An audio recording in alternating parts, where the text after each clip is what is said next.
A water crisis is unfolding in the nation's southwest as the mighty Colorado River begins to dry up as a result of overconsumption. Colorado River is drying up and states are bracing for steep water cuts in the near future. The federal government has declared a shortage on the Colorado River, which provides water to nearly 40 million people. No time this week, the federal government announced more emergency water cuts for states as well as our neighbor to the south along the Colorado River. Arizona and Nevada, as well as parts of Mexico, are going to be required to significantly reduce their water usage from the Colorado River in 2023. Now, it is hard to overstate the importance of the Colorado River is vanishing. What will this mean for America? This single waterway stretches across the most arid parts of America and supports nearly 40 million lives. But now it's shrinking. Lakes are drying, states are fighting, and officials are scrambling to stop a collapse that may have already begun. So what just happened to the Colorado River? It's simple. The river can no longer give what it once promised. It runs nearly 1,500 miles across 7 states. Its water powers homes, farms, and industries from Colorado to California. For more than a century, cities like Phoenix, Los Angeles, and Las Vegas have depended on it. But the water is running out. The 2 biggest reservoirs in the country, Lake Mead and Lake Powell, are now near record lows. Entire stretches of the river are drying up, and the system that was supposed to protect it is starting to crack. That system began in 1922. Over 100 years ago, the 7 river states signed the Colorado River Compact. It was designed to divide water fairly and avoid conflict. Each state received a share based on how much water they thought the river could deliver. But the deal was built on false hope. When the compact was signed, the river was unusually full. Negotiators believed it could produce over 17 million acre-feet of water per year, but that was wrong. Scientists warned that the long-term average was much lower. They were ignored, and that mistake is now catching up. For decades, the extra water wasn't a problem. Most states weren't using their full share. California developed early and claimed the largest slice. The others lagged behind. There was room to grow, but not anymore. Today, demand has surged. The river's actual flow has dropped to 12 or 13 million acre-feet per year, but the system still promises to give out more than 15. And now, the fight over what's left has begun. In 2023, 6 of the 7 river states came together. Arizona, Nevada, Utah, Colorado, New Mexico, and Wyoming agreed to a joint plan. They would cut back water use by millions of acre-feet over 3 years. These cuts would affect everyone, families, farms, and factories. But the 6 states saw the writing on the wall. If they didn't act, the whole system could collapse. California said no. Instead of joining the group, California submitted its own proposal. It offered smaller cuts, voluntary ones, and only if things got much worse. Now, if you're wondering why this happened, it's because California holds senior water rights. By law, it gets first priority. Even if the river is drying, it can still claim its full share before others get anything at all. That legal advantage has become a major source of tension. This is no longer just about water. It's about fairness. And the system that once held the region together is now pulling it apart. Nowhere is that collapse more visible than in Arizona. Let's take a look at what's happening there. When the first official shortage was declared on the Colorado River, Arizona took the hit. Not because it uses the most water, but because of a deal made decades ago. In the 1960s, Arizona accepted junior status on the river in exchange for federal support to build its water infrastructure. That compromise meant that when shortages arrived, Arizona would be the first to lose. And that time has come. The Central Arizona Project, an enormous canal that carries water from the river across the desert, is drying up. Farms in Pinal County have already lost their main supply. Some are drilling deeper wells. Others are walking away from their land. The ground itself is cracking open. Deep fissures have appeared near roads and neighborhoods. The desert is breaking apart. Even cities are starting to feel the squeeze. New housing developments have been paused. Water managers are searching for alternatives, recycled water, desalination, long-distance pipelines. But these aren't quick fixes. They cost time and billions of dollars. And what about Nevada? It gets the smallest slice of the river, just 300,000 acre-feet per year. But in Las Vegas, every drop is stretched to the limit. The city sits in the middle of the Mojave Desert with just one shrinking reservoir, Lake Mead. And somehow the city keeps growing. Casinos, hotels, suburbs, and shopping centers rise out of the sand. Over the past 20 years, Las Vegas has transformed. Decorative lawns have been ripped out. Resorts switched to recycled water. Homes were paid to remove grass. Almost all indoor water is captured, cleaned, and returned to the lake. Even fountains on the Strip follow conservation rules. And it worked.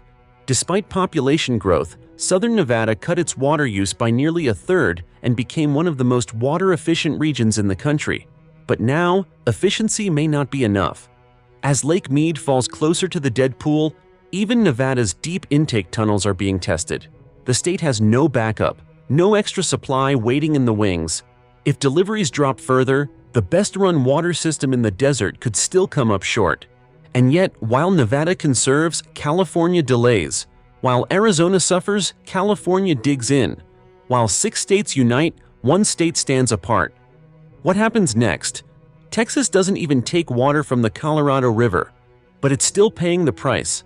Officially, Texas is not part of the Colorado River Compact.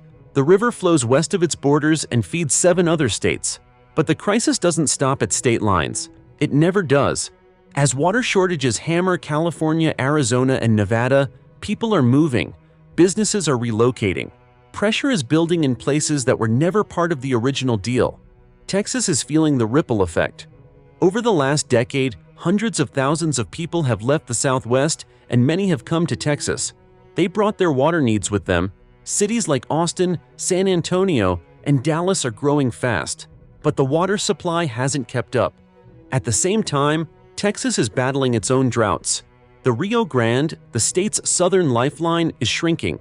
Reservoirs in the valley are below critical levels. Some farmers haven't received a full irrigation delivery in years. When other states lose their river supply, they look elsewhere. Some propose pipelines from East Texas.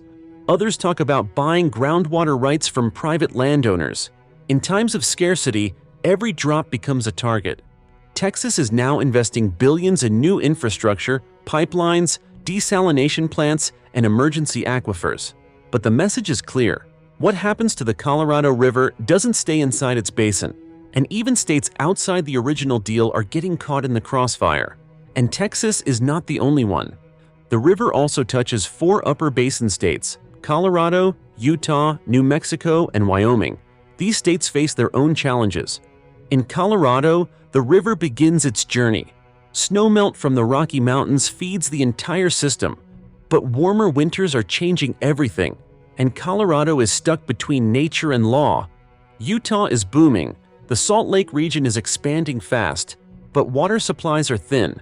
The state wants to build long pipelines to move water from remote areas. Critics say the plan is dangerous and unsustainable.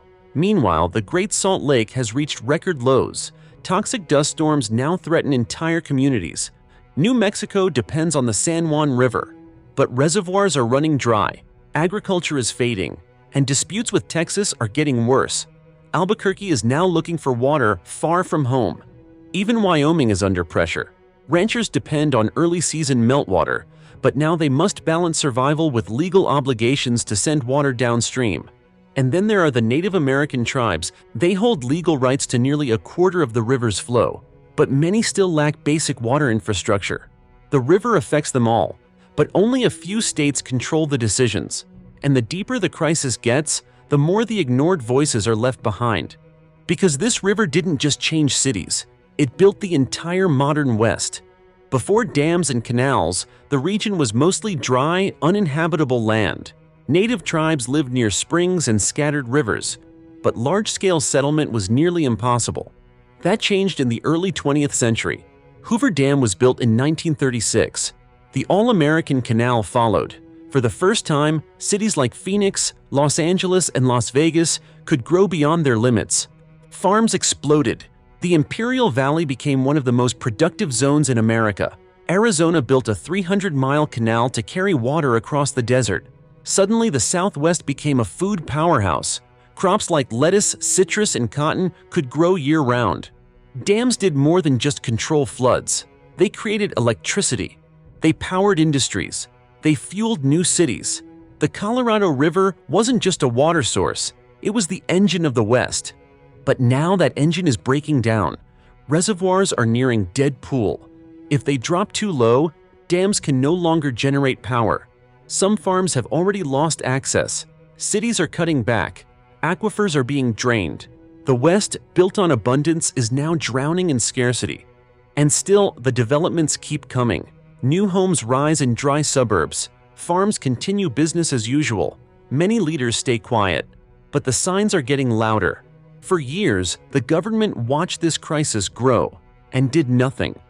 During the Obama years, multiple reports warned of long-term overuse, but federal agencies leaned on diplomacy. California kept getting water. The others made quiet cuts. Under President Trump's first term, discussions continued, but no hard rules followed. States were urged to figure it out themselves. By 2021, emergency cuts were finally announced. Arizona and Nevada lost water. California did not. In 2023, talks broke down again. California refused deeper reductions, and Washington backed off. Now, in 2025, Lake Mead is close to dead pool. Hoover Dam is losing power. Cities are drilling deeper. Farms are drying up. Still, no federal law has changed. Why?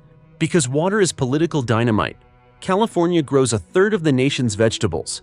It holds massive power in Congress. Any move to cut its water risks lawsuits, elections, and national supply chains. So year after year, leaders wait, and the river keeps shrinking. But history has seen this before. In 1997, China's Yellow River, once mighty and constant, failed to reach the sea for over 200 days because too many people took too much water. The Soviet Union faced worse. Two rivers, the Amu Darya and Syr Darya, were diverted to grow cotton in the desert. The Aral Sea vanished. Once the world's fourth largest lake, it became a toxic wasteland. Port cities were stranded, dust storms poisoned entire regions, and Russia never fixed it. The United States is making the same mistake now. If the 7 states wait until the river is gone, there will be nothing left to negotiate. Let us know what you think in the comments below. If you like this video, you will like this video as well.